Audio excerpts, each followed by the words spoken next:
Hello everybody, welcome back to my channel. So today's video is a little different. I'm talking about something that I've never really talked about on my channel. You may have heard me mention it a little bit on Wally TV, which is my vlog channel. And a lot of you, since hearing about it on the vlog channel, have been asking me to talk a little bit more about it. So that's what today's video is going to be all about. It's kind of crazy to think that I feel like you guys know a lot about me, but this is something that I've lived with since I was 8 years old. So majority of my life, but I haven't really spoke about it much. So today I'm going to give you all the info that I know thus far, and also just how I live with it and how I got diagnosed and what it feels like to live with fibromyalgia on a day-to-day. So I'm just gonna jump right into this video and get started. So a lot of you who clicked into this video may be wondering, what is fibromyalgia? So in a nutshell, the best way that I can explain fibro, and again, you know, I am not a doctor or anything, so I'm not here to treat, diagnose, or give you answers or anything like that. I'm just here to kind of share my story and tell you what it's like for me since I was a child living with fibro and up until my adult years. So this is just kind of my story, what I do.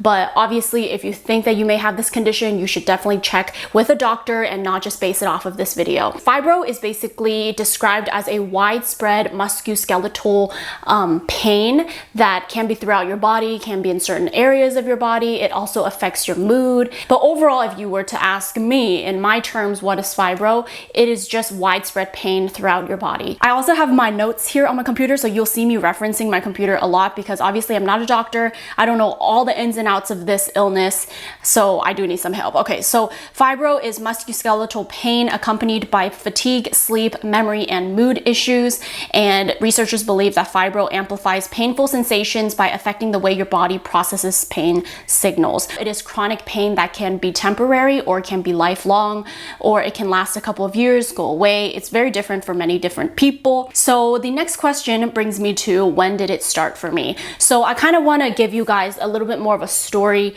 in this video on how it all started for me. So for me, it started when I was just 8 years old, which is very, very young, but also I wouldn't say it's very uncommon either. So when I first experienced this, my parents thought that it was just growing pains. So it wasn't something that we went to the doctors for or really addressed. My parents just assumed that it was just growing pains because my pains came from my pain came from my ankle. So it was this area, and my parents just thought that I was growing, and therefore I had like soreness in those joints. So like I said, it started when I was 8. It was one night where my family brought us to the snow, and I think the transition of being in just like normal temperatures to the extreme cold in the snow kind of triggered it for me. I'm not 100% sure, but I think that's kind of where it started. So that night, it was just like a regular day. We get to snow, we check into the motel, and we were playing games, had dinner, everything was fine until I went to bed. And when I went to bed, I started to feel this like tingly, burning but dull, achy sensation in my ankles. And it was really weird because it was my first time ever experiencing anything like that. So, and you know, like when you first experience something as a kid that you've never felt before, you remember it. It's just like your first ever really bad fall, you remember that. So, and it was. I remember just feeling a lot of just uncomfortable, dull, achy, but burning, tingly feeling on my ankles. And it just started kind of getting worse and worse and worse. So I woke my parents up, and my mom just started massaging my legs, and she told me it's probably just because we went from, you know, where we were to the snow, and that transition made you achy. So that night was really uncomfortable, and it kind of just ruined the whole experience of going on vacation because I was just in so much pain. And I just remember crying throughout the night. My mom was massaging me, but nothing was really helping it fully go away. So there was that. And a little more of living with it growing up, because I not only had that one flare up, I had it throughout my entire childhood. It wasn't every single day, but I had it quite often. I would say probably 3 times out of the week I would have my flare-ups, and sometimes I would have it every single night. So it just depends, and I find that it really changes with the weather. So whenever it drastically becomes cold, or if it's about to rain the next day, I usually feel more pain. So I always joke with people that I know when it's gonna rain because my body tells me. It's kind of like arthritis in a sense, but not really. Fast forward a couple years, I still had the same symptoms, but it wasn't something that my parents took me to the doctor to. To them, it was like, oh, this is probably just growing pains and it's no big deal. So I've never actually seen a doctor for my fibro. I just kind of dealt with it at home with home remedies. My mom would either massage my legs so that it could help me fall asleep, because with fibro, the pain is so uncomfortable that it makes you just stay up. It makes you really antsy, or at least for me, it has always made me really antsy. For me, sometimes it feels like just a bunch of ants like fire ants chewing at one area, and it just like spreads and it tingles and it burns. And then sometimes it can also feel like it's just dull, like as if you've walked like across the Great Wall of China. It feels like you've just walked your entire life and there's just that dull, achy pain. That's like the best way I can describe it for me. But throughout my childhood, I would either feel it as a burning sensation, or I would feel it as a dull, aching sensation, or sometimes, but very rarely, I'll feel them both at once. Mostly for me, it was just in my ankles growing up. I know that a lot of people get it in like other areas, such as their elbows or like their forearms, their legs. It really could be anywhere. And now in my adult years, it's more in my neck, but I'll talk a little bit more about that later. But back to my story, I would have flare-ups a lot throughout my childhood. I would have it mostly at night, and it would keep me up a lot because it was very, very dull, achy, and painful. And I would sometimes also get it during school, which probably would be the worst. I hated getting it in school because it was not something that I understood. It wasn't something that I knew like, oh, hey guys, I have this condition, so therefore I can't sit still. It was just something that I knew I had that no one else had, but I didn't know what it was, so it wasn't something that I talked about with people. And even if I did try to explain it to people, it almost sounded like a joke to them because you're so young. Like, why would you have fibro? Or why would you have symptoms of having arthritis at only like 8 or 10 years old, you know? It was always something that I internalized and felt really nervous about, especially on days where it was rainy, because I knew that my body was going to be achy. And a lot of times in elementary school, you have like story time, or you have quiet time where you have to sit at your desk and be quiet and be still and read your book, or listen to the teacher read a book to you. And I just hated those moments because it meant that I had to sit still. And anyone with fibro will know that when you have a flare up, you can't help but just keep squeezing at those areas because it's so sore and achy, and it feels like ants are running throughout your limbs that you just kind of have to go like this the entire time to alleviate the pain. Even if I tried to sit still, it was unbearable. It was really unbearable. So I would used to hate those times at school because anytime that I did, my classmates or my teacher would look at me as if I was being disruptive. But I'm really just over here struggling, okay, trying to alleviate my fibro. But no one understood that. And there's that. So that was my childhood living with fibro. My parents would get me like Salonpas or Tiger Balm, like topical stuff that you can put on your body. But all that is just very temporary. And if it does help, it only helps like maybe 50%. So it's not really effective. But there's that. That's kind of like the little story behind how it started for me and how I lived with it growing up. Which brings me to the next question. By the way, I can't have the AC on because it would be really loud for the video. And as you can see, I'm just starting to sweat. But we're just gonna try to get through this video, okay? So the next question is, what causes it and how is it diagnosed? So at this point, they don't really know what causes it, and there is no proper diagnosis for it, which is really unfortunate because a lot of people who know they have all these symptoms and they're checking off the box of everything, there is no test to really tell if, oh yeah, this is what you have. Because if you had arthritis, you can do blood tests or you can do an x-ray and that will give you some answers. But with fibro, I think because it's not something that has been researched a ton, they don't have a lot of answers.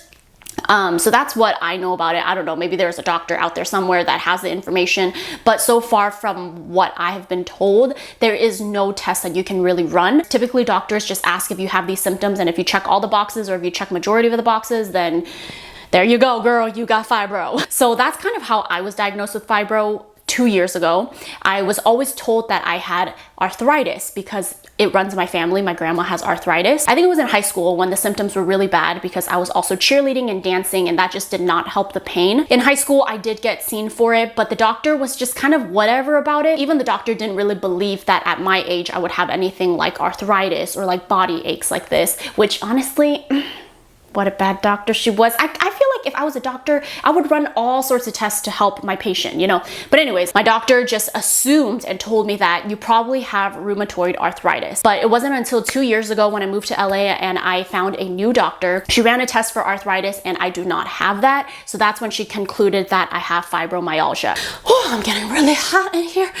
Okay, but like I said, there is no known cause of what causes fibro. Some doctors believe that it can either be from trauma, so whether you've been in like a bad accident before, it could be genetics. There's not a lot of reasoning behind what causes it, which really sucks. And some people believe that it's cold weather. There's not a lot of information on what causes it and how to diagnose it. You just kind of check the boxes and that's it. All right, so anyways, I told you guys a little bit about what the symptoms are, but these are just the symptoms that I found online that people may have. So if you feel like you may have these symptoms, maybe you can look into it.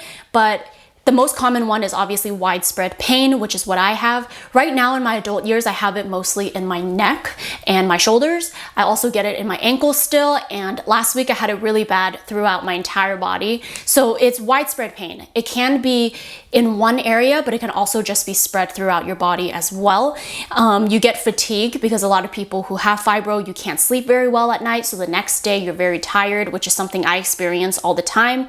A lot of people lose sleep because of the pain. And then another symptom people may have is cognitive difficulties, which is a symptom known as fibro fog.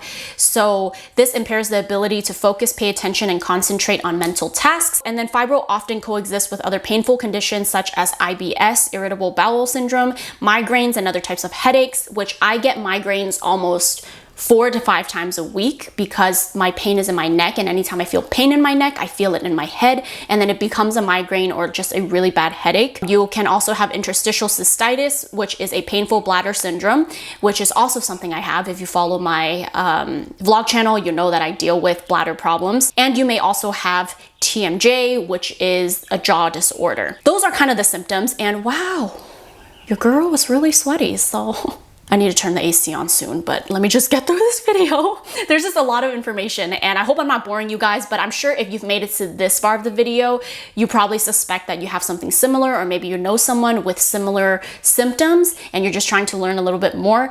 Hopefully you guys didn't click out of this video feeling like it's really boring, because you know, I never talk about stuff like this and it almost feels like I'm just preaching. But anyways, so those are the symptoms. And now it brings me to the next point, and that is, how do I deal with the pain? Which I'm sure a lot of you guys are curious about, especially in this day and age. I feel like because a lot of us sit at a desk or we're always writing and just having bad posture, it can lead to a lot of pain that is similar to fibro. So these are just ways that I deal with the pain. I do quite a lot of different things. It's quite an extensive list, but let me just go through them. I feel like they aren't 100% effective, which I think anyone with a chronic illness knows that there is no absolute 100% answer, but these are things that have helped me and hopefully will help you guys too. One of my biggest things would have to be CBD. I've talked about on my channel before. I either smoke CBD or I use the tincture drops. Personally, I feel like the effectiveness is getting lower and lower for me. When I first started using CBD, that's when it was the most effective. And I was like, this is a godsend, because I have never been so relaxed and so at ease and so pain-free. But now that I've been a CBD user for like maybe 4 years, it's not as effective for me anymore. And I would like to know if any of you guys feel the same way, if you use CBD as well. But yeah, CBD is no longer very effective for me, and I've tried different strains, different brands, different dosages, and it's just not really effective anymore. So there's that. I also have used CBD balm, which is like a CBD balm, like you just put it on your skin topically. I've had no success with CBD balms. It hasn't helped me at all, even though it's worked for a lot of my friends. I also like to use Tiger Balm, which is one of my favorites right now. I love using Tiger Balm. I found one that's for your neck and shoulder, and it has like a nice fragrance to it. If you guys have ever used like Tiger Balm, their original one can be very smelly and very strong, but this one I have, it's kind of like a mint scent, so it's not bad and I really like it. So I use Tiger Balm ointment a lot. I pretty much use it every single day, like 2 to 3 times a day. I also have been doing acupuncture, which I've done acupuncture for about 2 months now, and I feel like it hasn't been very effective, but in the last 2 weeks is where I've really started to see a change. So I think any of you guys dealing with chronic pain, definitely give acupuncture a try, but also just just be very patient because it may take a while before you start seeing any improvements. I've also been taking herbs 3 times a day. That's supposed to help my fibro symptoms, and it has been very helpful. I do acupuncture once a week, so 4 times a month. So I would say Tiger Balm, acupuncture, herbs for me right now are the top 3 things that has been helping me a lot. And then another thing I use a massage gun, or I use like a just like a body massager. You can get them at Brookstone, or you can get them at Amazon. So yeah, you know, those massage thingies with the shiatsu balls. So I use that as well, and that is helpful, but very temporary. What else do I do? I've tried yoga, but I haven't done yoga enough and long enough for me to know if it was like super effective or anything. I know a lot of people who deal with chronic pain do yoga like religiously, and it's very helpful. So I need to, you know, try to get on that train, but we're not there yet, okay? Hopefully one day I'll get there. I also do massages like maybe twice a month. I have like a package deal at this one place, and I get like each massage for like 35 bucks, which is not too bad. And then after tip, it's like 50 bucks. So it's not too bad. And I would treat myself to a massage every 2 weeks or so, and that's very helpful. And lastly, I do melatonin. Melatonin is something that helps you sleep, but I don't like to rely on melatonin because even though they market it as not something that is like habit forming, I just prefer not to, you know, get hooked on melatonin because I don't think it's really good for you in the long run. But it does help on nights where I'm in so much pain and I can't fall asleep. Then I will take a melatonin, and that will help me sleep so that I can have energy for the next day. And lastly, I do want to mention that I feel like posture has a lot to do with it. When I would used to edit a lot on my bed, I would have really, really bad symptoms around my neck, lower back, and just everywhere between my back.